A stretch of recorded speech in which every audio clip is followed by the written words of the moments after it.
In today's episode of the VARBAR, 2 points out of a possible 12 for the Arsenal. Chelsea do good business for the top four. The slot machine keeps on producing coins for Liverpool. Champions League and game week 11 rundown. Hey guys. Check complete. Let's head over to the bar. Yes. And we're back again to a brand new, spanking new episode of the VARBAR. My name is Andrew, aka Rapping Drew.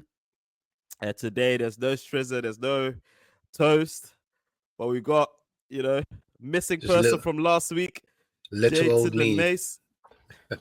Back in the building. How we doing, man? I'm all good. It's been a while. I've missed last week's because, life, family issues, not issues, family things. I had to move houses, etc. So, yeah, but I'm back now. But my People team said isn't. you were ducking the smoke, man. You was ducking that L last week. By people, you mean you. Newcastle. Huh? By people, you mean you. The viewers, man, not me, man. Okay. All right. But yeah, but you're back now. You're good? I'm back. Nothing has changed anyway. So, in regards to my team, in regards to how I feel about certain things. But yeah, I'm good. I'm happy to be here. Let's talk football. Let's get it cracking, man. Obviously, as Jay Mace is alluding to, um, the match of the game week, Chelsea versus Arsenal at the Bridge, the two biggest clubs in London, stature-wise, trophy-wise, slugged it out today, 5:30 p.m. kickoff, and 4:30 in the UK. So you have to remind people. 5:30 Central European time. I don't, you know what I mean. BST 4:30, of course. Yeah. How did you see that game? Obviously, the game ended 1-0, but was this like a must-win game or a must-not-lose game? Because there's a difference. It was a situation. If we wanted to keep pace with Liverpool, is a must-win. And then as the game progressed, which is annoying. Obviously, when Chelsea eventually scored and equalized to make it 1-1, it was a must not lose.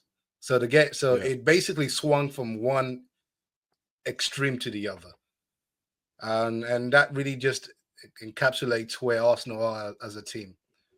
Yeah. So talk me through it, man. What do I think? What are you asking me? Well, just about the game, because I wanted to get your opinion first before I give you mine. Because you're neutral, and obviously as I think the short of it, looking at it, obviously for us as Liverpool fans, we had a key eye to the game. For us, if points were dropped, whether it was a draw or a Chelsea win, I think that would have been good for Liverpool in regards to us seeing Arsenal as one of the three challenging for the league. So yeah, they dropped points. I think from a Liverpool perspective, that's now 9 points ahead of Arsenal and 5 points ahead of City. Yeah, we're the big winners for 2 game weeks straight. So in our perspective, it's good, to be honest. I think officially from like the Liverpool side, we can. I don't want to say count out Arsenal, but for now, we can count out Arsenal until points get dropped by City and Liverpool. Because I think, if it wasn't clear last week, now there's a mountain to climb. Even though we're in game week 11, I still believe that you're dealing with 2 teams that don't lose a lot. So I think in that particular sense, it will be difficult for Arsenal to climb that mountain. But yeah, but just obviously we could dissect that later. But just the game itself, man. How did you feel? How did you feel about it? Because I think from my point of view, it wasn't really exciting. I expected like a proper back and forth, proper let's get it cracking. But I didn't get that feeling from both teams, which is a bit. You know what? I thought Chelsea had that more let's get cracking than Arsenal, because it just felt that their players wanted it more. It just not. They were just giving that little push. Caicedo doing his thing.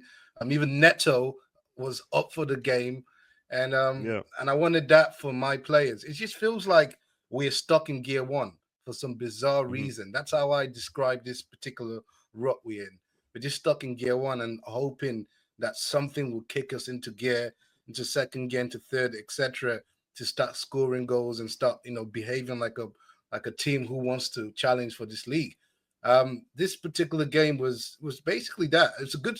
Well, let's just start off with the positives. It was good to see Odegaard back.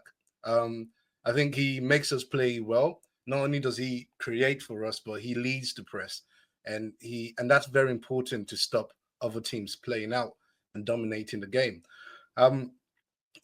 I think that's the positives, man. Apart from us scoring, just before you continue, I think like that you mentioned, 100% correct. But I was surprised to see Chelsea still trying to play out from the back. I mean, Enzo Maresca has got them. First of all, I think he's got his team, so he's got his 11, something that Pochettino didn't quite get. And he's slowly asserting his playing style. Obviously, I don't feel like his centre back specifically are good enough. Yeah. But they still try to play out from the back, and it's something I fully respected. But yeah, go on. No, I agree with you. From what I've seen from modern football so far, the biggest tenet in being a good team is the ability to play from the back despite pressure. And you have to drill that into your players. And to take the matter a little bit further, I think that's a point which most of the teams in this league do. They're trying to play out from the back, because playing out for the back creates a little bit of dominance in the game. Because once you play from the back, you control the game, and teams, managers love to control games. If you control games, you're most likely to win. So it's one of the number one tenets in the modern game. So I wasn't surprised that Maresca's team, Chelsea, are playing out from the back. But we did stop them dominating or holding the ball too much via the press. So whenever they tried to play it from the back, we would just at their neck. So in terms of the rebound, but just getting the ball back, that was very good from Arsenal. But we've seen this from Arsenal, right? This is what we do in regards to applying pressure and recycling the ball. One of my biggest thoughts from this game is apart from say the situations we find ourselves in the games we played and the red cards, etc., and the injuries, we have been the architects of our situation downfall? right now. And I won't say downfall, because okay. it's not downfall, it's more of a situation. Because if you compare Arsenal's playing style to Chelsea's playing style, even though you can clearly say that there's one team objectively better than the other, in my opinion. Of course, if it's from an Arsenal fan, then you can take that with the pinch of salt. One thing I like about Chelsea, but you can see, is that they play with a striker. So you know what's going to happen, and that striker is breaking the lines, which causes mayhem, right? Yeah. But with Arsenal, Havertz, or our striker Havertz, fails to do that because that's not his natural position. He's learning that position, but that's not his natural position, and that affects the way we play. So essentially, what happens is that we find ourselves in the mid block, where we're just passing the ball from left to right, left to right, left to right, and across. Or we're hoping for Martinelli to beat his man, or Saka to do his man, but to beat his man. But what's happening now is teams are now clever, especially to Saka. They just double up on Saka, and now they double up on Martinelli. And what happens is we go back to midfield, and the circle of the hard circle of death continues. So we are, and when I say we're the architects of our own issues, that it goes back to our transfer window, the lack of getting a striker. The lack of getting, I say, another forward or even a creative midfielder. Sterling? You got Sterling? I remember, I think we had this conversation about Sterling. I never wanted Sterling. I made my position clear. I never wanted Sterling. The funny thing, it was taped anyways. So we can go back to that conversation. I never wanted Sterling. My position wasn't necessarily on Sterling's ability. My position was, at one point when Sterling left City, we went for Sterling. Sterling didn't want us. He thought Chelsea were the better team at that point. So yeah, I remember you saying this. Exactly. I don't want him. I remember saying this. There's no point in you coming back. We're not trying to save you, but clearly we did. That's how we work. Anyways, we created this issue with our lack of ambition or lack of going out for a striker. As soon as we couldn't get Shesko, we should have just alternated to either get an attacking midfielder or someone attacking that isn't Sterling. And also, Sterling was a last minute thing.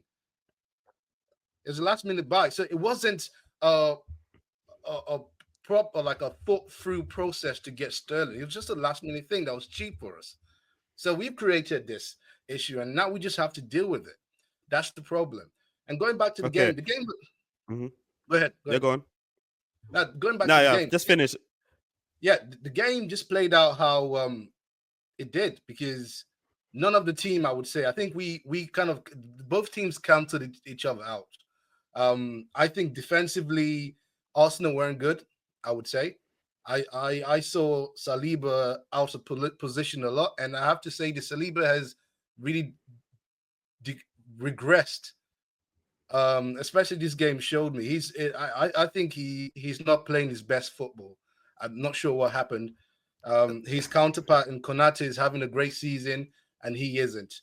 But the thing is, I can say that I can objectively look at the situation. And I know you can, but I've said this for a while, that I even think that Gabriel, this even stems back from last season, that I think Gabriel has been the better defender out of those two for a hot minute. You know what?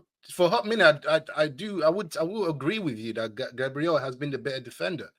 Defensively we weren't as good, I would say, and obviously that was clear with the goal they scored. I'm not sure what Declan was doing. Magalhaes did what he could, but good goal, but bad defending.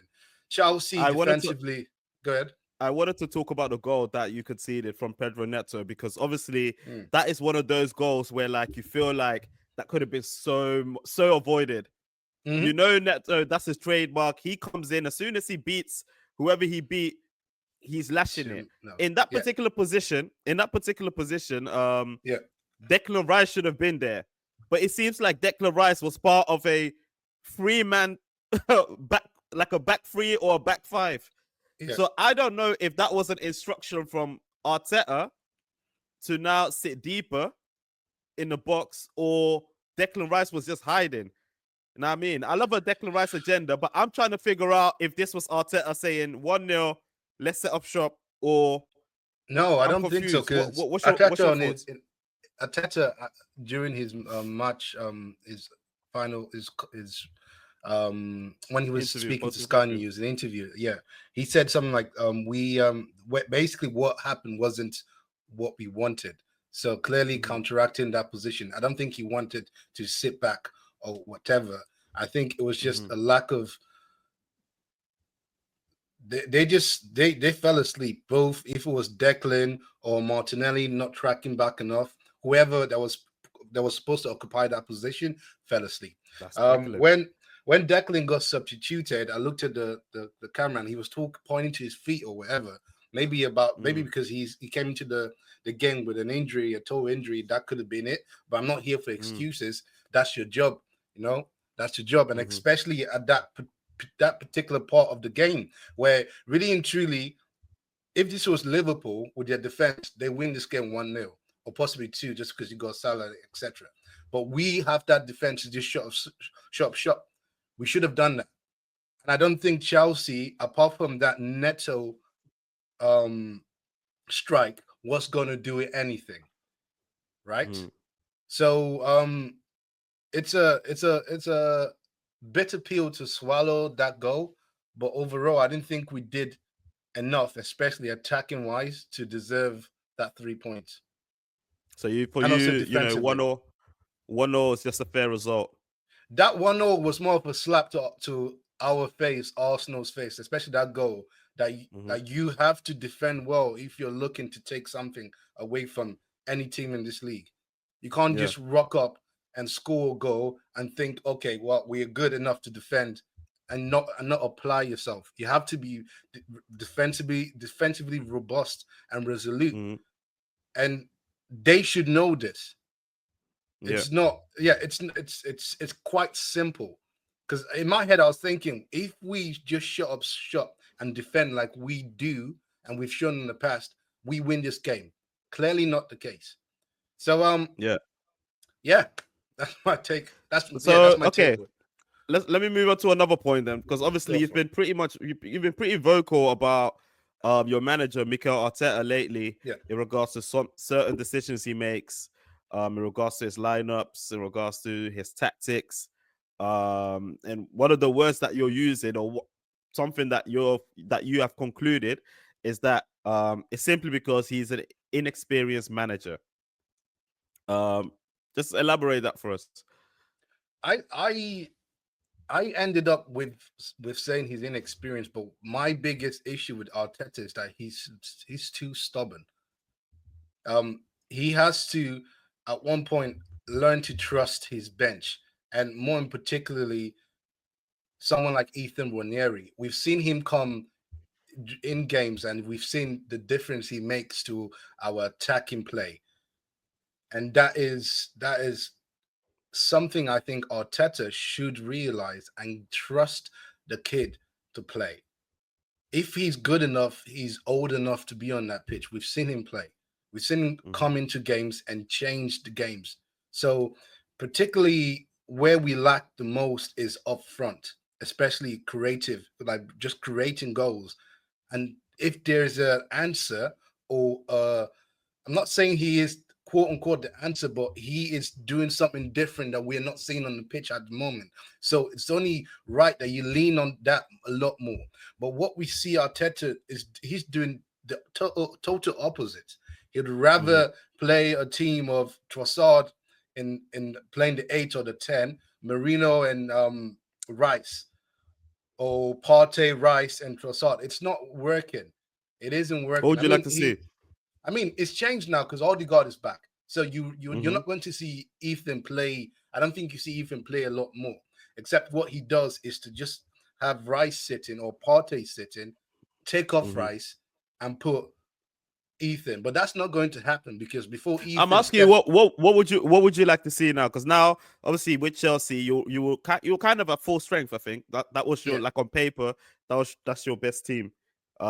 Granted, Rice and Bukayo Saka, they weren't 100% fit, but what would you now like to see in terms of like formation go forward? Because I have my thoughts, to be honest, but I want to know. I think the goose is cooked there, man. I think he should have tried. He should have played Ethan during the periods when we didn't have Odegaard, but now Odegaard is back. Ethan isn't playing in front of Odegaard. That's just done. Yeah, we brought in Marino to play that 8 position, and that's what. And I think it only makes sense to give him more time playing that role. So that means you wouldn't get to see Ethan start as much as possible. We had this particular gap to try the kid out to see something, right? And it's not going to happen. So I don't think we'll see Ethan more. So in regards to Arteta's stubbornness, I think during the period when we played without Odegaard, he should have experimented more because he had nothing to lose at that point. He had nothing. This is not playing a kid, an 18-year-old as a centre back, where there's a lot of risk there. This is playing a 17-year-old up the pitch. There's less risks there. So risk-wise, I don't think Arteta was willing to take the risk, and that just goes down to his stubbornness and to his inexperience. And of course, the facts are he's 4 or 5 years in the job. This is his first like managerial role. So you have to take that into account and accept that he will make some mistakes. But when you manage a team like Arsenal, 5 years is a long time in football, 5 years is a long time. But benchmark that with who else would you say is his peer that is a manager of a top team in Europe? Arne Slot is 5 years in the game. 5 years in the game. So, and this is Liverpool as the main manager. Liverpool is the main manager, second club. No, his third club. Right. Okay, so you can't really compare both managers. You can't. I mean, they started around 2019. That's when Arne Slot started with AZ. That's fine. So that's where they started. That's fine. But in regards to the clubs they manage, Arne Slot is 3 clubs in, Arteta's 1, right? But you know what? I just feel like we are for what is worth. You have to give Arteta his flowers for where he's brought Arsenal to right now. But his inexperience is showing, and his stubbornness is also not good. It's a toxic trait to have. Both of them, just a toxic combo. Okay.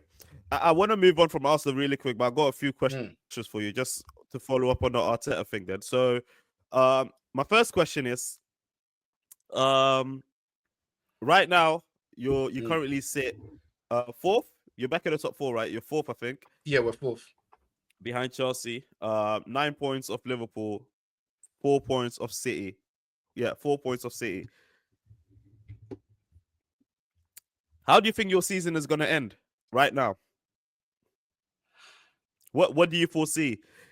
There's a section of Arsenal fans that still believe, we can win the league, not challenge, but they still think that they can win the league.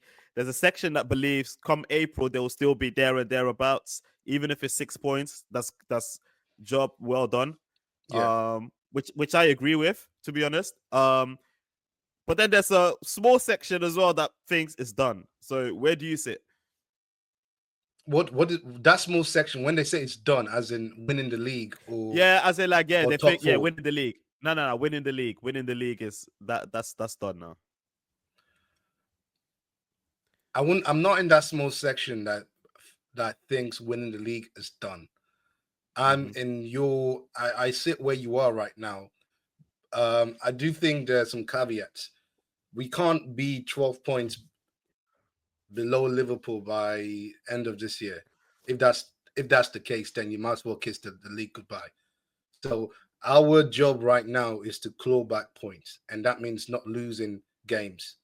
So that's where I think I am. I think we have the team to chase or to claw back points, but especially this particular this year coming to December is going to be difficult until we buy a striker. It's clear that what this team needs is a striker, and I think they will resolve that matter come Jan. I hope they do.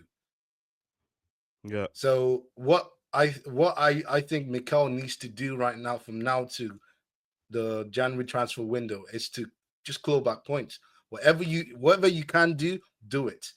Just don't lose games, claw back points. Because when you look at it, Liverpool, exactly, Liverpool are going into a busy period for them. They have a City at home, Newcastle away. That's a double game that you could lose 6 points, and if we are winning games, we're 3 points behind you by the 5th to 6th of December. So a lot of things can change, and one thing City taught us, a lesson they taught us last 2 seasons, is you don't win the league in November, December, or even Jan. You win the league. The league is won the later end of the season. So if they taught us that lesson, that's what I'll apply to this situation. As long as we don't drop further points, we have a chance. But it's not looking good at the moment. Yeah. Obviously, your next 3 games after the international break, Forrest at home, who, they lost today, but they're doing quite well. A robust team. Then you got West Ham away. And then I think you got United at home. Next 3 games, in my opinion, totally winnable if we use the context of the Arsenal of the past 2 years. But obviously, this time around, you've dropped points against silly teams, and you've not looked convincing in many games this season. Let me put it that way. So, do you think the 9 points will be collected for the next 3 games? Because obviously, we know in terms of like Liverpool, we've got in that period we've got Newcastle, we've got City, and then we've got Southampton as well. So 6 points potentially, like you said, can be dropped by Liverpool. But then obviously you guys need to win your games. Do you think that's going to happen? It has to happen. I don't even have to think. It has to happen. Yeah. We need to win the games. So we're in that position where we have to win these games if we want to challenge for the title, not even win it. We want to challenge, but we need to win these games. So it's a tough one, man. But yeah, Forest is winnable, definitely winnable, especially we're playing at home. West Ham away is winnable. Is Kudus out? How long is Kudus out for? 5 games? Is it 5? It was suspended. I know he got Yes, suspended for. I think it was 3 games. I think 3. I Was it think he'll be 3? back for that game. I thought they Yeah, added a little bit more. No. I'm Anyways, not we sure. can figure that one out. Yeah. So, okay, 3 games. By then, yeah, he won't be playing, so they will be without Kudus. Yeah, they're horrible at the moment. United at home as well, which I think you should do. Yeah, but Ruben Amorim, you know, he might that Ruben, that new manager bounce might hit them. So, brother, never know, man. It is what it is. It just is what it is. I wanted to talk about Chelsea, man. Definitely want to give Chelsea their flowers because I feel like, last season, to be fair to Pochettino, they ended the season well, very strong. I think he lost like 1 game since like January or February or something. And they managed to finish in the 6th place, and now Enzo Maresca's taken over, and Chelsea are kind of like not necessarily winning a lot, but they're becoming a hard team to beat, so they're not losing a lot. I think they've only lost twice this season. In the big games this season, I think they played Liverpool, and they've played Arsenal. Have they played City? I can't remember. But Liverpool and Arsenal, they showed a good account for themselves. Do you think?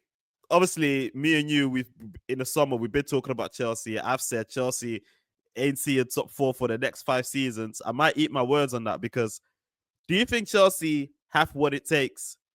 If you look at the squad depth, if you look at the manager, how he got them to play in his image very quick. If you look at even the money that they have, so they will look at their defense. If they need to ship them and bring new ones in, Chelsea's one team that can do it. Mm-hmm. Do you think Chelsea, they're a genuine, shoot-in for top 4, even maybe for a title race? Title race, no. Not winning it, but a title race. They don't have the team to push City, Liverpool, even Arsenal. Well, let's just call it what it is, to push Liverpool, because Liverpool are the title contenders right now. I don't think they have the team. I think what they do have is a strong team. So they're not easily wiped. They're as you just put it, they're making it. Maresca's made Chelsea harder team to beat. So because they're a harder team to beat, they drop less points. And if they're dropping less points, that means they're either picking up points or dropping, as I said, less points. That means for me, I see them as a top 6 team. Not a title contender, not yet. But you also have to take into account this is just the first half of the season. The league is a marathon, not a race. So you have to see how Chelsea deals with the second bit of the season. How they because you take into account the transfer window. Are they going to get better players in? Who are they going to get that midfield working? Because Colwill is a disaster waiting to happen. Fofana is okay, but Colwill is just a buffet of trash, and they need to sort out Colwill. So you have to take a lot of things into account, but I predict they will finish 6th or 5th. All right, no worries, man. For me, I think Chelsea are definitely top 4 contenders. I think they're definitely the most convincing outside, obviously, Liverpool, City, and Arsenal, definitely. So that will make 1, 2, 3, whatever the order is. And then Chelsea, I think, are the strongest out of the Nottingham Forests, the Brightons, Fulhams, Newcastle, whoever is pushing for that top 4 spot. But obviously, there's 1 point that separates third from 3 points even, third from 11th. So So for example, if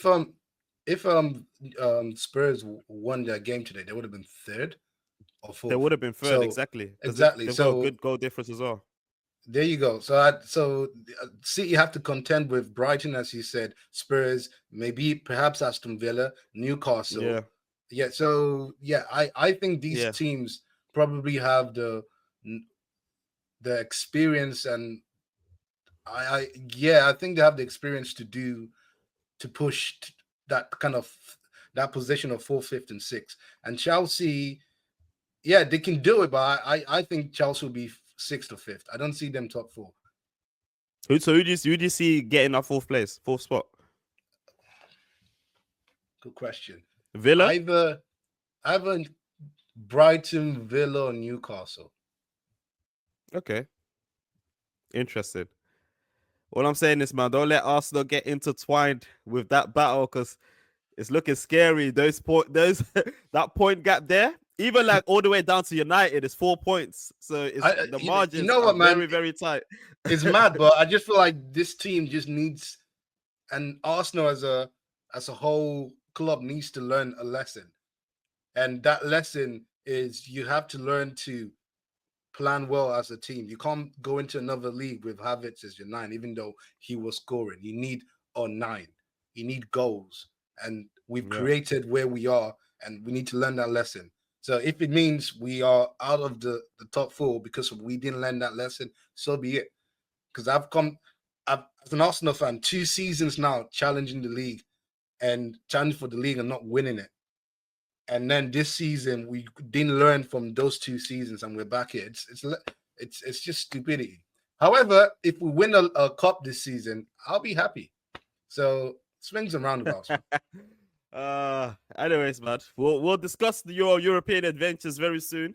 Yeah. But let's dive into the rest of the game weeks then. So obviously, it all started on Saturday. Brentford versus Bournemouth ended in a 3-2 win for Brentford. Brentford doing really well, beating a very good Bournemouth team. Risa with 2 goals.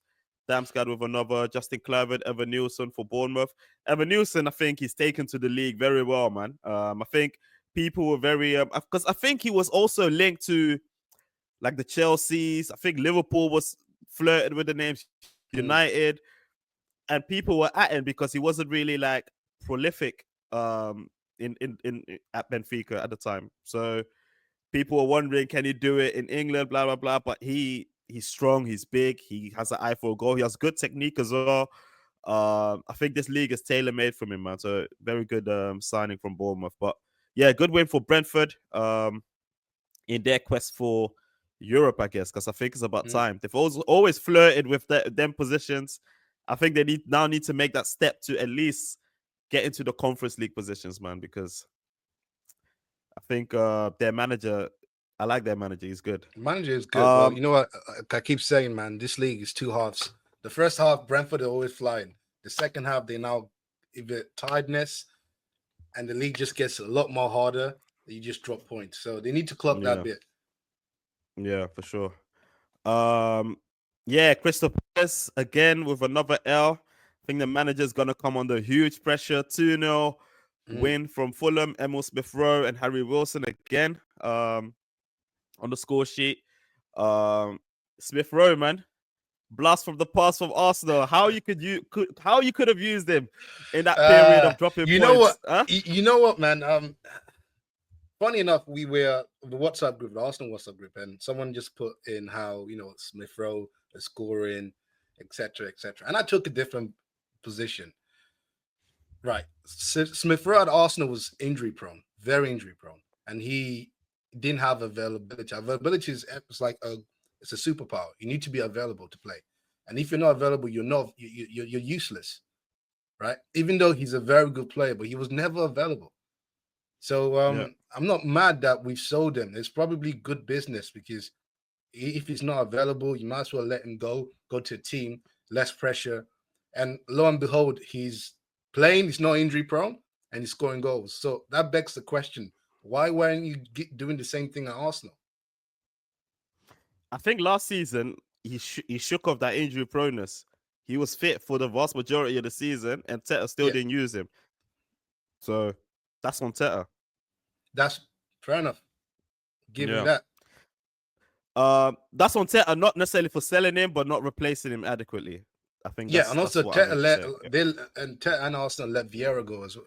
So we just let's not make this an Arsenal podcast. We just let 2 midfielders go and proceed. Yeah, man. West Ham versus Everton ended in 0-0, ball draw. Usual business. Obviously, the relegation scrappers, Wolves versus Southampton. Wolves ended up with a 2-0 win. Big win for them. I don't know if you saw the highlights or the talking points in that game, but referees, again, stinking up the place, man. I think Southampton, they had a perfect goal disallowed. Even if you want to disallow that goal, they should have had a penalty in the lead up to that goal. They didn't get that either. They didn't even go to VAR. I think Southampton, they would have been very hard done by, especially playing against a team that's also fighting for relegate. Obviously, it's still game week 11, so you don't know where they're going to end up. But, you know, at this stage, you need to take points at the teams where you think you can take points from. And if the referees are not helping, I implore you to look at that, man, because it was very, very, very shit from the referees, man. Then the first of the evening games, Brighton versus Man City, ended in a 2-1 Brighton win. Obviously, Arsenal fans, you guys are not the only ones of the title challengers who are struggling. Man City, they are looking horrific at the moment in terms of like, I'm looking at both teams here from a Liverpool perspective, and it's like all three teams are camping with injuries. All three teams are they have key players injured. We still have our key players in. We still have some of our key players injured. City have key player injured. Key players injured. Sorry, also in defense. But they bring in like youth players we don't know about, players we don't. Arsenal as well, in terms of the depth, it's not necessarily there. When I was looking at Liverpool, I feel like the players where we bring on in our players, we don't miss a beat. We lose like, we'll touch on Liverpool later, but obviously City, that and we'll touch on the Champions League game as well. But that Pusey or Pussy defender, whatever his name is, whatever that Donny's name is, that's at the back. That Donny is scary, bro. That Donny, I was surprised to see him start this game, to be honest, because against Sporting, he was horrific. But Brighton, man, obviously, Haaland scored, took the lead. City took the lead. Yeah. And then obviously O'Reilly, and then Joao Pedro first, and then O'Reilly made it 2-1. The game was interesting. That game was very interesting, especially in the first half. I enjoyed what Pep did in the first half because that stifled Brighton. He played a high line, and I rarely ever see Pep do that, except I don't watch enough City. But the way he played that high line, they always play a high line. They do, but like it was so aggressive. It was very aggressive. And then what happened in the second half, it was Hurstler is a very smart manager. What he just did is pushed a lot of people higher, right? And that just meant that the ball, if they want to play a high line, you just don't have one player now. They're dealing with 3 or 4. So it made their defenders think. Plus, you're playing with a rookie. That's double whammy. So that was tactically, I enjoyed what Pep did and Hurstler did. I think if City had a better defense, they would have sneaked that game 1-0 because they just have Haaland. But second half, it just the toll paid. Just bringing in Joao Pedro. I'm not sure why he doesn't start. I know Welbeck is on. He just came off an injury. Injury. So, okay, cool. Yeah, it's really good. Really, really good striker. O'Reilly just came back from injury as well because I remember someone snapping his bloody ankle. He just came back from injury as well. Yeah, that's good for Brighton. Brighton are a good team. They're a good team. Baleba as well impressed me. That's one player I want to get. He was very good in that game. City are going through it. I mean, if this was last season, I would have been doing the Birdman, licking my lips in the mirror. But brother, that's for you. That's for Liverpool fans to do that, boy. Because right now I'm looking at City, but I can't really rejoice because it doesn't benefit me as an Arsenal fan. It only benefits Liverpool fans. I think it can benefit you. Definitely can. I feel like we win. Exactly. It's still game week 11, isn't it? But obviously, if we have to judge it by now, I hear what you're saying. I think like City, like the way I'm looking at it is like, from a Liverpool perspective, like we have to take this opportunity, and we did in the past. Whenever City drop points, we never capitalized, or if we capitalized, they would come and beat us, and then they'll overtake us. So right now I'm looking at City as like a wounded animal. Like Rodri is so key to them, because even last season where they lost Rodri for like 2 months, that's where they lost their games. They didn't lose again when Rodri came back. You know what I mean? now they've lost Rodri for the whole season. This is our time, and I'm even talking about Arsenal as well. Like this is our time to move to City, maximum points, bro. And again, last season City should have never won the league. Like I still stand by it. They should have never ever won the league. We bottled it. Arsenal ran them close, but essentially your December shagged you as well. Now I'm looking at it like when we go to City December 1st, if we beat them, we're winning the league. But if we lose against them, it's tight. Because I know City. If they smell blood, they'll take it. Even 2 years ago, you guys know it as well. You guys were 8 points ahead in April. They smell blood. You guys drew a couple of games. You met them. They beat you 4-1. It was over. You know what I mean? So that's what City is, man. And this is what we're looking to avoid. But we've never seen City like this. I think we've never this seen situation, City lose. they've just lost. They've lost Rodri, but also their defense. The defense stinks. You know, you can't be playing Kyle Walker as a CB and then playing with Pusey or Jamal Pusey as a CB That's as well. his name, Pusey. I'm going to say Pusey rather than Pussy, but I don't know where you got that from. But yeah, you can't be playing those two pairs and expect to do anything, boy. So it depends when the rest come back. So I'm just looking at the injury list. So John Stone's got a foot injury. I'm not sure when he's back. Diaz, it's a muscle injury. So perhaps we're going into the international breaks now. So you would hope that some of them will come back. Yeah, some of them will come back. So that does help. KDB is back as well. So you're gonna get a better City.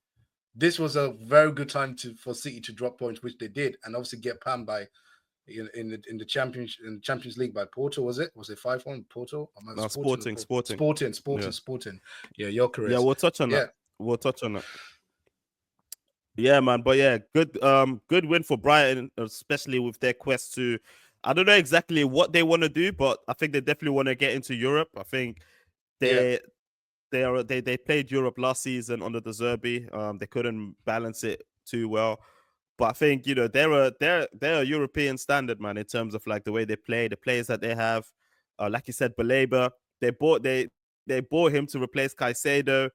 He played for Lille. I remember Baleba as well was linked to the big teams. None of the big teams wanted to gamble. Brighton, like Caicedo, they're the ones that gambled. They're reaping the rewards, and they're going to sell him for like 90 mil, exactly. 100 mil. It's crazy. Exactly, crazy. It's crazy. It annoys me why like teams don't gamble, but I get it at the same time. It's an investment. And then the 8 p.m. kickoff, because obviously this should have been a 12:30 kickoff because it's Liverpool, but Aston Villa played an away game in the Champions League on Wednesday, so they moved it back to the evening, which ended in a 2-0 win for Liverpool, man.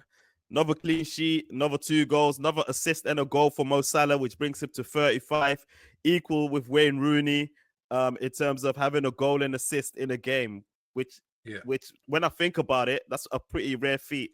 He overtaken Henry as well in the assist leaderboard.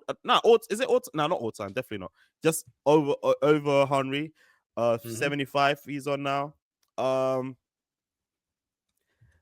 I've got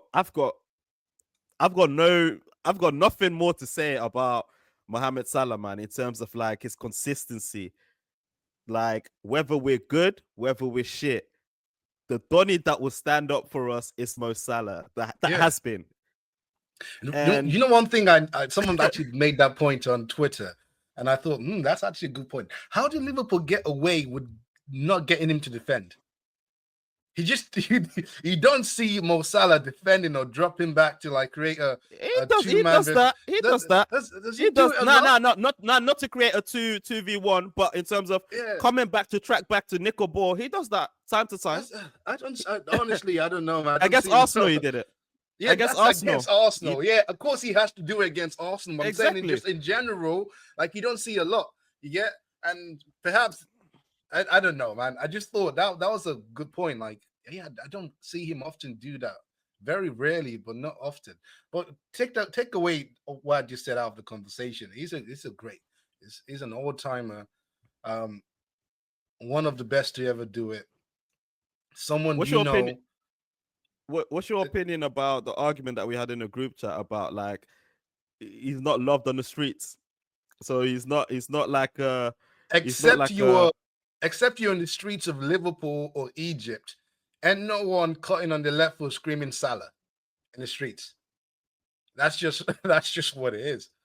He's just so you agree with the notion of like, you know, he's definitely a GOAT, but he's not like the streets are not screaming for him. I think the issue with Mo Salah is just some players are just more than 11 men on the pitch. They represent something about football that you're people who love football, like, you're attracted to. So, for example, Henry, how he glides on the ball, how he's just so effortless with it, how he scores goals, his like Henry-esque finish. He brought something to football that people, okay, that's the guy.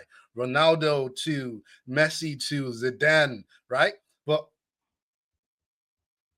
Salah is just he's so efficient with how he scores. It's more like okay, cool, you can do it. So what? Like, I'm not wearing a shirt, going to the pitch and screaming in my head, Salah! I ain't doing that, boy. But I'm doing Henry. I'm doing the knee slide. You know, I'm going to headbutt somewhere and do Zidane, you know, but I ain't doing Salah. So that's the issue. Like with Salah, he doesn't go down at that echelon of football players as like, okay, that's the guy. But in a cultural way. In the cultural way. Well, yeah. I definitely get that. Like, not in the stature of like a Henry, because I think Henry, he surpasses even the football, just the swagger, the celebrations, just everything, and just himself, the aura he oozed. You know what I mean? It's different. And even like players like Messi, Ronaldo, R9 as well. You know, even Zlatan, you can even chuck in Zlatan as well, or even players that haven't even achieved half of as much as, you know. I totally get that, but I think it's extremely disingenuous to say that Salah, or just to what do you call it, to filter it by Liverpool and Egypt, because this guy Salah is huge. And I mean, just to filter it by, and I'm not saying that obviously Donny's in Lithuania are screaming Salah when they swing on the left. Nah, that's not happening. That's not happening. But let's get it straight, man. Like, what my point was, that Salah is a big player, like a big player. Like, people respect him as a big player. Like, when I asked my the team, the kids that I coach here, I asked them about like, who are the best Premier League players. There's only two names they mention. Salah and Haaland. That's the only two they really know. You know what I mean? Like, they're actually the faces of the Premier League. So I feel like if kids of that age recognize Salah, I'm not saying that they want to be like Salah or they will copy shirt. No, but they recognize Salah as like, oh, if we're talking Premier League, we're talking Salah and Haaland. You know what I mean? So that's how I try to gauge it with, like, Salah is actually a very big player, but I do agree with, like, there's maybe an unconscious bias there because it's Arab. I feel like if Salah was like black or whatever, it would have been different. That's an interesting take. I don't know, man. I just feel like Salah doesn't have that, c'est quoi to his game. Like, it's not, there's no flair there. There isn't anything. He's just very efficient. And like I said, that's cap. He's saying that there's no flair is cap. Okay. That's cap. That's to you as a Liverpool fan. I'm saying as a neutral, as like an Arsenal fan looking in. Of course, I'll have Salah on my team day in, day out. But I'm not, like I said, I'm not putting up a shirt and thinking I'm going to play like Salah. That's the issue I think Salah has.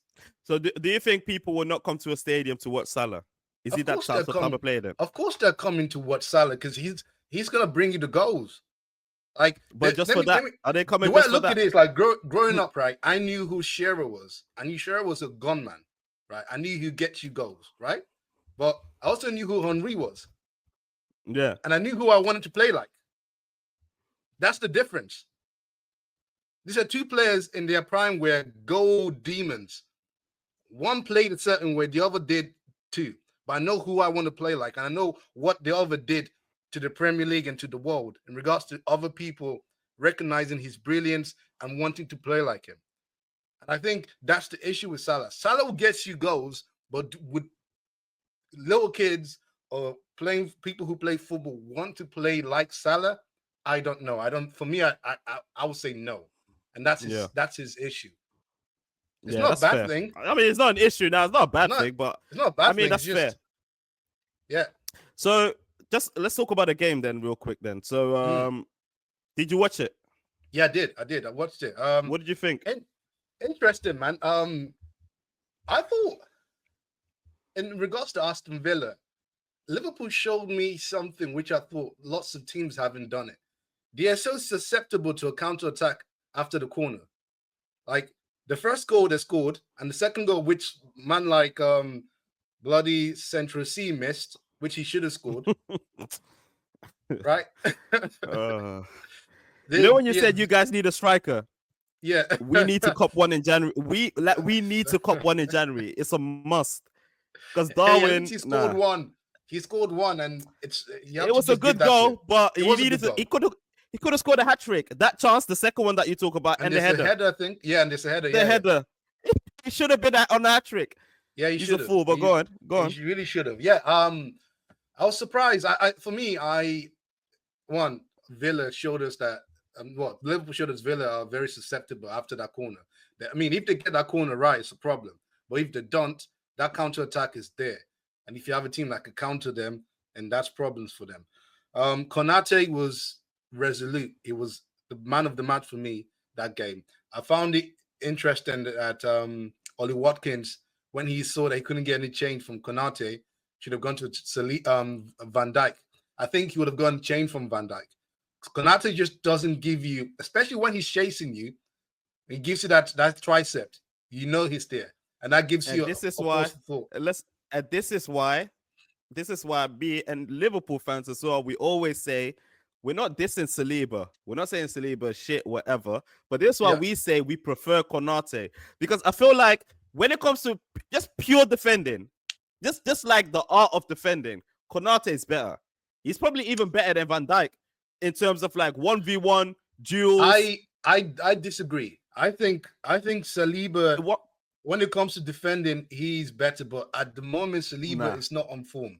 Let me explain.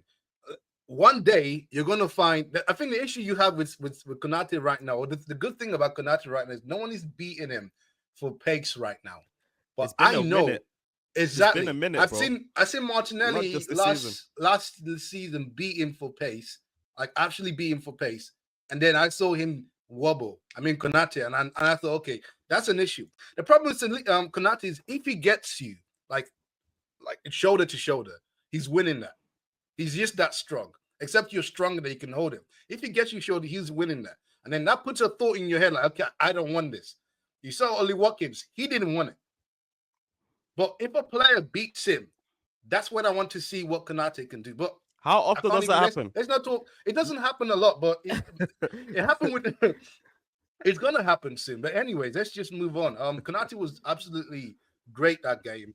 I'm trying to think what else happened. I thought Villa kind of shrieked under the lights. Under the lights at Anfield is a powerful phenom. Not a lot of teams hack that. And Villa just couldn't hack under the lights.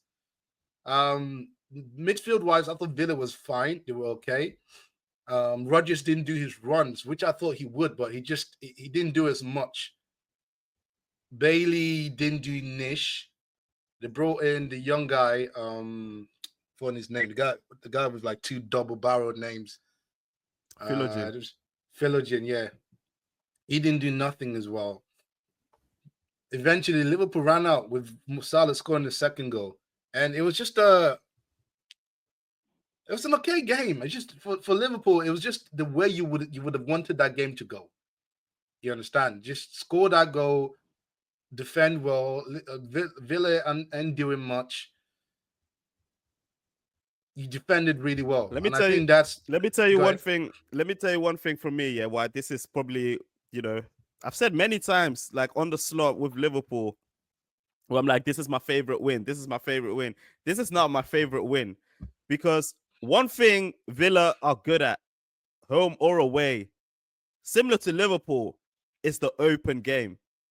It's the game where it goes back and forth, where it's like we go counter attack for Villa are so good at that, so good, and Liverpool completely nullified that. They did not want that to happen whatsoever. So if you notice, when we were 1-0 up, we were just being calm, controlling the game, passing it side by side. We didn't try to pass it in between the lines too tough. We didn't try to force the issue too tough like we do a lot. We didn't do none of that. Our counter-pressing as well was fantastic. Gravenberg, Curtis Jones specifically. Curtis Jones, he will get his flowers from me because this guy has stepped up to be like a main Donny in our midfield. And for me, he's now a starter. The three of Gravenberg, McAllister, and Curtis Jones is cash money. That's just like the technical floor of our midfield has raised from last season immensely. I thought like this game, we played it to a team, man. And I think, Slot just out-tactic, what's his name? Emery, which doesn't happen a lot. And which I was kind of scared about, that it was going to be the other way around. But yeah, Slot managed his game perfectly. And the players also, managed his game perfectly. Although, obviously, Villa, I think the only time they threatened us was via set pieces. And I feel like the only time a lot of teams threaten us is via set pieces. I think in open play, we don't give many teams a chance, and it showed in this Villa game. I do think what also didn't help Villa was their wingers didn't do really much. Leon Bailey didn't do it. He didn't do a lot. And I honestly thought, in my head, I was thinking this game would be perfect for someone like Leon Bailey. Just take him down and do your thing. Take him to the byline, cross it, or come in with your left foot. He didn't do nothing. Jacob Ramsey did okay, but obviously he left. He got substituted with an injury, and that was it. After that, nothing really happened. Was there a penalty? Nah, there was one from Pau Torres, but that was just, I think that was like the 85th minute. And I thought that could have been given. That could have been given, but it would have been soft. It was soft. Really? It was soft as hell. It was soft, but it could have been given. I thought it could have been given. That was very sloppy, but I thought that could have been given, man. But other than that, I think we were good value for the win. It was a good point. It was very important for us to win, seeing that City lost. That just made us be 5 points clear, just giving us breathing space, giving us a room for error that Arsenal and City don't have now. So, yeah, man, thoroughly deserved win, thoroughly enjoyed it. One thing before we move on, in regards to my comment in the group chat, where I mentioned, and I stand on business with this, to be honest, Kelleher is top 5 goalkeepers at the moment in the Premier League. No, man. I think what you're going through right now, Liverpool, is you're going through an excellent, good patch. Everything is working for you. Literally everything is working for you. So right now, you don't see Kelleher in the spotlight. He's not in the spotlight, right? Just because of you're going through a very good patch. So everyone looks good until things start to go bad. Then you start to really look at players for what they are. No, that is so. Nah, I'm not accepting that. I know what you're going to say. I know what you're going to say. I know what you're going to say. This guy has won us. This guy has won us games, bro. Like genuinely, he's won us games. He's not top 5. That's the point I'm driving home. He's not. Name me 5 goalkeepers. Then we can do that. Current form that are better than him. He's not. No, name me now. Current form. Okay, let me have a look. You can't name me 5 better. In current form. That's different, because the point I'm making to use that. Get out of my sight. The point I'm making to use that right now, you guys are in form. So right now, he looks great, bro. But he's part of it. That's my point. Okay, he's part of the clean sheet. I just don't think he's a top 5 keeper. A standalone top 5 keeper? No. Of course not. But I'm talking about in current form. Who's better? Who's making the saves that he's making? Just to clarify, did you say you stand on business on the group chat that Kelleher is a top 5 keeper, or he's a top 5 keeper in current form? Two different things. On current form, that's what I said. On current form, he's a top 5 you goalkeeper. Can have that. Yeah, you can have that. But as a top 5 keeper, never that. He's there, man. I think Kelleher. I think the thing that rival fans miss with the Kelleher thing, even last season, he was our first keeper for from October to like February. Whenever Alisson gets an injury, rival fans think Liverpool are dropping off, Liverpool are doing this, Liverpool are doing that. Kelleher stepped in and we've never missed a beat from a goalkeeper wise. Never. And that is something that people need to give Kelleher credit for. And it's not as if like it's a situation where like Kelleher is not getting tested. It's just like the centre backs are keeping the shots away from him. Nah, he's still. This season you've been good. Your centre backs have been extremely good. No, they've been good. Now, but I'm just saying, teams. Kelleher still has to make great saves to keep us in games. That can't be denied. You know what I mean? And that's why I feel like Kelleher is a big part of us also having a good, keeping the zeros, having a good defense, only having conceded 6 in the league. He's a big part of it, and that can't be understated. So that's why I said he's definitely tough, because there's no keeper that I'm looking at right now where I'm thinking, yeah, he's better. Oh yeah, I would rather have him. In terms of the goalkeeper, that's correct, because you're top. You shouldn't be looking at any keeper right now and thinking I'd rather have him. You're top. You considered the least goals, is that correct? And you kept how many clean sheets. So of course, statistic-wise and facts, you are correct. You shouldn't be looking at any other keepers thinking I want that keeper. But the point I'm making to you is that you're just in great form. So you're looking at it from the tinted glasses. But you're telling me purple patch. No, let's wait and see. No, you're telling me, yeah. Let's wait and see, man. Any last words on the Liverpool game? No. I thought it went as well as it could for a Liverpool fan and Liverpool perspective, and it is what it is, man. Great win, man. Great win. Good win. United, Leicester United 3-0 win. What's his name? Van Nistelrooy in his last game. He still needs to check his faith in regards to, is he going to be assistant for Amorim or not? So he said he'll find out later today. He needs to leave. I thought he was brought in to take over that role in case Ten Hag gets fired, and clearly they thought they would go for Ruben Amorim. And to be fair, Ruben is a good coach, doing well. It made sense. But I just had faith in Van Nistelrooy to do the job. And perhaps it's just a new manager bounce, but I think he's doing it right now. So he needs to leave. Maybe go back, they should do a swap. That's what they're talking about. Yeah, they should do a swap. That's the rumors as well. Nottingham Forest with a rare loss in their particular context of the season so far against Newcastle. Obviously on the back of the Arsenal win, they're finding confidence again, beating Nottingham Forest 3-1. Isak, Barnes, Joe Linton with the goals. Spurs being Spursy again. 5 L's in 11 games. Bro, got beat by promoted Ipswich. I say this on paper? F that Spurs. And I say this, I rarely ever make these kind of comments, but I say this back off like the group chat. And just for the listeners, we have Spurs fans on our group chat. And Mr. Strizza, Strider.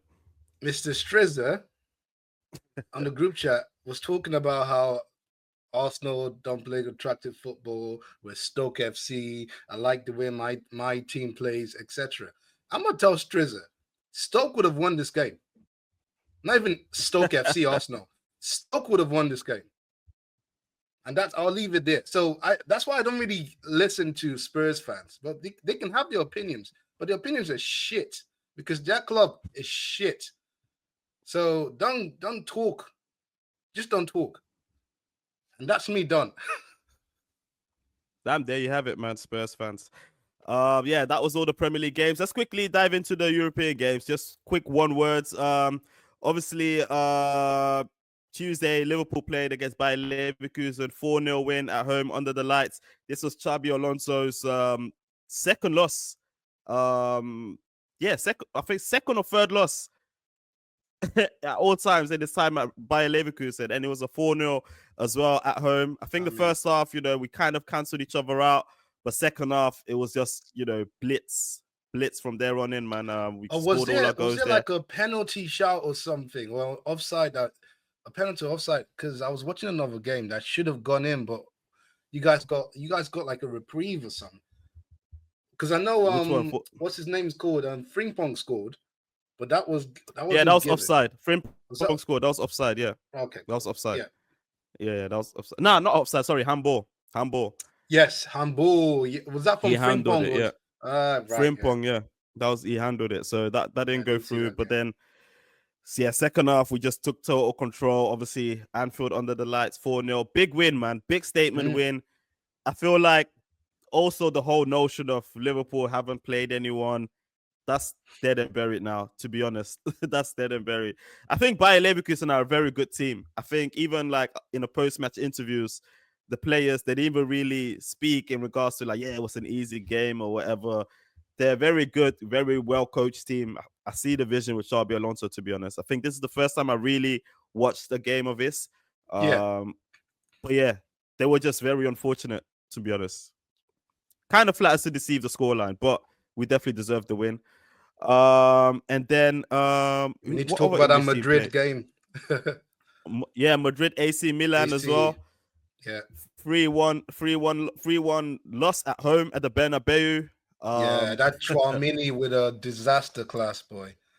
Disaster class, man. And I'm seeing Liverpool being linked with him. I'm like, relax. Like, why are we being linked with like broken goods? But yeah, nah. AC Milan, big win from them. I didn't expect that, to be honest. We got Real Madrid next in the Champions League. It's a pity that it's coming after the international break, to be honest, because they might buck up their ideas by then. But there's only 2 teams I fear when they come to Anfield. The rest, I don't care about. That's City and that's Madrid. City, because they are City. And they've been our foes for years. So that's City. Madrid, they just have our number. Similar to those 2 teams are our main enemies, I feel like, especially in the past 5-6 years. Especially Madrid. Anfield under the lights does not apply to them. It does not apply to them. They don't know what that is. They're like, what? Care? Yeah. They don't get it. It doesn't apply to them. They don't get it. They don't care about, their current form is horrible as well. So I would have loved to play them now. But yeah, let's see, man. Let's see. And then obviously another shocking result as well that particular night. Sporting against City. 4-1 win for Sporting Lisbon. Ruben Amorim's last game before he departs for United. I think he's probably already in Manchester. Gyökeres with a hat-trick, 2 penalties, must I say. Haaland missed a penalty as well. But yeah, man. What did you think? What were your initial thoughts? I was surprised, but then I looked at the lineup and I thought, okay, yeah, that makes sense, man. They were defensively weak, 2 penalties. Yeah. Brother, City are going through it, and we just have to, as rival fans, just laugh at them, because when they come back, it will be scary. What do you think? Yeah. Just need to enjoy the moment. Yeah, I think like I didn't watch the game obviously, but I watched like extended highlights, and it seemed like City, they just made dumb mistakes. I think even the scoreline, this scoreline probably flatters to deceive as well. However, I feel like Sporting, they played to their strengths, basically. They know they can't match City with the football, so you have to just sit back and hit them on the break and capitalize off mistakes, which is what they did. City missed a lot of chances. They missed a penalty as well. So yeah, they had it coming. One question: do you reckon we should have a big conversation about Matheus Nunes? Because at Wolves, I thought this is a player. Of course, it's a big step up to City, but is it that big? Because I haven't seen him do anything. I don't think he's played. He's having a run of games. I'm just looking at. He looks all right. He looks all right. I don't know, man. Like I just expect more, and I think a lot of City fans. He's one of their better players in this. One of your better players is nothing when you're talking about City. You need to be doing more in regards to goals and assists. Yeah, but then you have to look at other players, man. I know Foden scored that night, but Foden has not reached his levels from last season. Jack Grealish is still languishing in his Jack Grealishism. He's injured, isn't he? Yeah, of course. Yeah. Haaland as well. He's obviously he's still probably top scorer in the Premier League, but he went 5-6 games without scoring. You know what I mean? So there's a lot of players in that City team that are not reaching their optimum levels. So if the other players are not reaching the optimum levels, you can't expect the Nunes to do it. Now, what I'm saying is that listen to this. Pep will play you if you give him if you show him that you will step up and you can do it. But for Pep not to have played him last season and playing him now because he has to, I'm just a question mark there. Because what I saw from Wolves, and you can't, to be fair, you can't really compare Wolves to City. I'd take that point. But as a player and what he does and what he's about, I just expect more. Possibly he would do well the more games he plays. But I don't know. I just expect more. I think so. I think don't underestimate like just football and playing a lot. Go to a situation where you play every game and then not playing. I use the same mindset with what's his name, Gravenberg, where like last season people were judging him, and I was like, I'm not gonna judge him because he's come off a situation at Ajax where he played every single game for 2 seasons when he made his debut up until when he left to Bayern. At Bayern, he hardly played. Then he goes to another big club again, and it's the Premier League, and you're expecting him to reach that level. It's impossible. It's absolutely impossible. So I think, judge a player when, one, they're playing a lot, and two, give them that grace in terms of like a season grace, that acclimatize, especially if they're coming from another league. But in terms of like your point is valid as well, in terms of like if Pep is not using you, there must be a reason. Like why are you not playing a lot? That might be that's a valid question as well. Take like Calvin Phillips for example. We know when they got him, he was supposed to be this number 6 that breaks up play. Pep looked at him after a couple of training sessions. Brother kissed his teeth. Get out of here, man. Bro, exactly. So I'm looking at Núñez thinking, okay, you won the lottery now because due to injuries you're playing, right? And I'm looking at him thinking, I don't know, I just expect more. That's all. I just expect more, and he needs to step up, especially at this period of City, because when what's his name comes back, we're talking. What happened to? Because I'm just pulling up the cities. So what happened to Doku? Is he injured?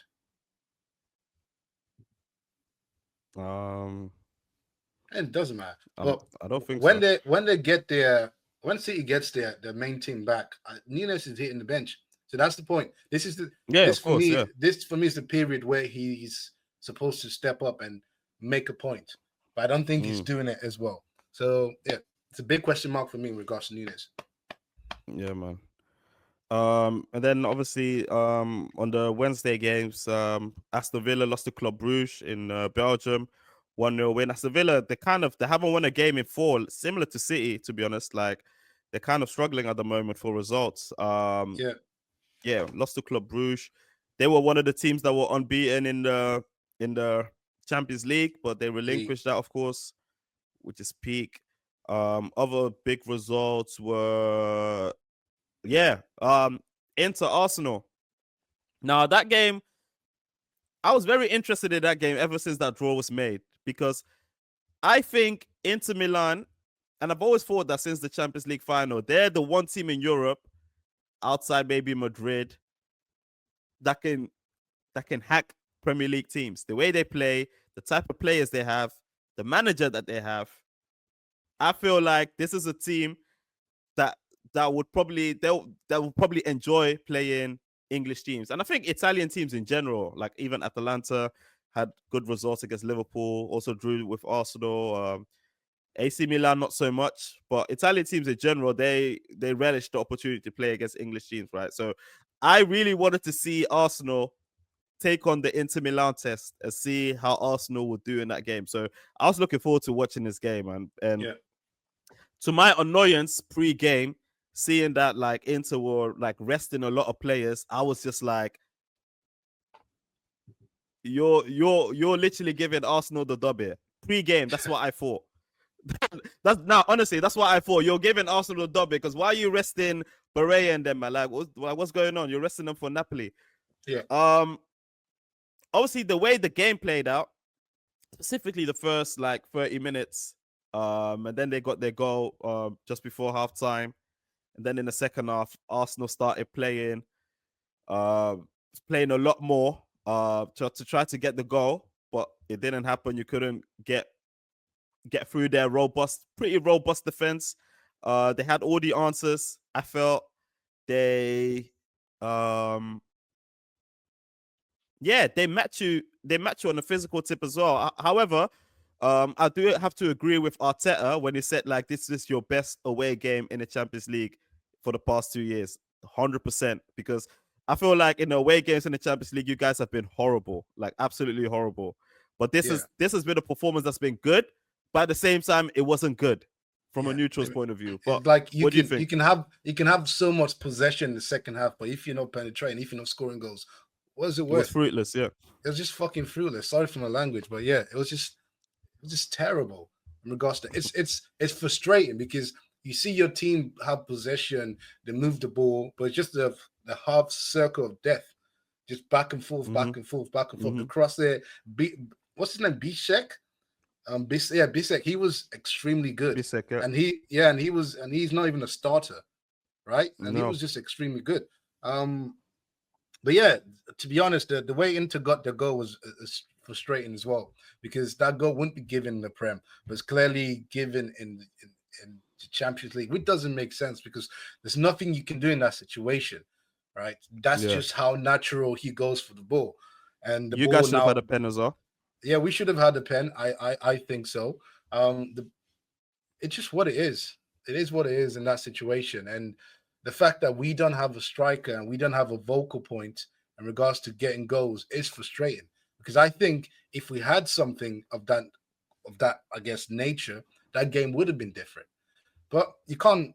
I'm not going to sit here and cry over spilt milk. It happened. I don't think Inter pushed us, or in terms of going to that game thinking, oh my God, we're playing Inter, the fear of playing Inter, it wasn't that bad. Let's just put it that way. It was just when we had the chances, we couldn't convert. And that's the frustrating part. I do think, looking at that game, I do think if Inter played their strongest 11 from the jump, they would have probably beaten you with more goals. I honestly believe that. I honestly believe if they started with their main 11, of course you don't know that, but they've done it with resting 5 players. So if they played their actual players, because this is the same as you removing your main striker Havertz. You removing Bastoni didn't even play. He's their best centre back. Saliba, you removing Saliba, you removing Odegaard. That's the equivalent, bro.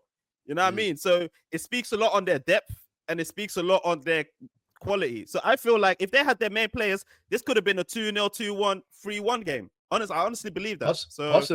Possibly, but just because we would never know. We'll just never know. Of course, we will never know. But taking from the game just played, it speaks a lot on, like, I think questions have to be asked. Like, I know Arteta wanted to hide behind the guise of, we played well, we did this, we did that. But if you strip it back, it was poor. It was poor. You can't. If you strip it back, the problem you have is the result was poor. Sorry, the result was poor, and this is Arsenal's issue from a attacking, creative perspective, right? Because you can defend as well, and you can push the ball to midfield, but then when the midfielder looks up, there's nothing there. There's no one breaking the lines, right? You give it to Martinelli, Martinelli gets doubled up. Give it to Saka, Saka gets doubled up. Right, and then it's back again to midfield. There's nothing happening in the front of us. Havertz is trying his best, and I feel like I'm repeating myself, but Havertz is trying his best, but he is in a 9. So, that's essentially the house that we built for ourselves right now. We're just in a place where our attack is toothless and lackluster, and Trossard is just playing against us at this point. Martinelli is just stale at this point. And our only saving grace is Saka, and he's just injured. And it is what it is. But let's not make this an Arsenal podcast. It's the second time or third time I said this. Yeah, we're talking about Arsenal, man. So y'all are talk of the town at the moment. I don't want to rant. Yeah, man. So but so I think Arsenal, you might still make the top 8 of the Champions League. Liverpool still very much one of the 5 unbeaten teams with Sporting, Monaco, Brest, and Inter Milan. Actually, but Liverpool is the one with the 100% record. So Long may that last, man. Of course. Let's head over to the bar, man. Have you got a shot? Yeah, I actually do. What about you? Let's hear it, man. Let's hear it. Right, my shot goes to Arne Slot on Liverpool. Yeah, they've done their job, and they've done exactly what they needed to do. They played well, they defended well, they've scored goals, and I've been impressed. As from an Arsenal point of view, you want your team to take, when given the chance, to take that chance and be ruthless about it. So looking at Liverpool, looking at what they've done, and Arne Slot coming to the league, and this is his first time experiencing the Premier League, it's been very, very good. So far, I would say I'm impressed with what Liverpool has done, and my shot goes to the league leaders. Nice, man. I'll take that shot with you, of course. Yeah, I've got a shot as well, man. I've got a shot. You know, we alluded to him before. Obviously, like I said, we'll repeat it again. 75 assists in the Premier League. 35 goals and assists in games. Mohamed Salah, man, he's creeping up a top 5 position in the all-time top scorers list. Yeah, like I said, I've run out of words to describe this guy, man. And I remember when Sadio Mane left, people said we should have given Sadio Mane the contract and not Salah. I always ask those people, would Sadio Mane still be running the streets like this for Liverpool? The answer is simply no. The answer is no. Mohamed Salah, I feel like Liverpool should give him maybe a 1 year, similar to what Madrid are doing to Modric. Just give him 1 year contracts. Just give him 1 year, because clearly, from the way I see it, I don't think he wants to leave. But you know, I don't think Liverpool wants to give all 3 of them a bumper contract, and Salah might be the one that might get sacrificed, even though there's rumors that Trent is not looking to sign. But yeah, this is about Salah, man. But Salah, man, like, for whatever intents and purposes, you still being left, if this is your last season, man, just give it your all.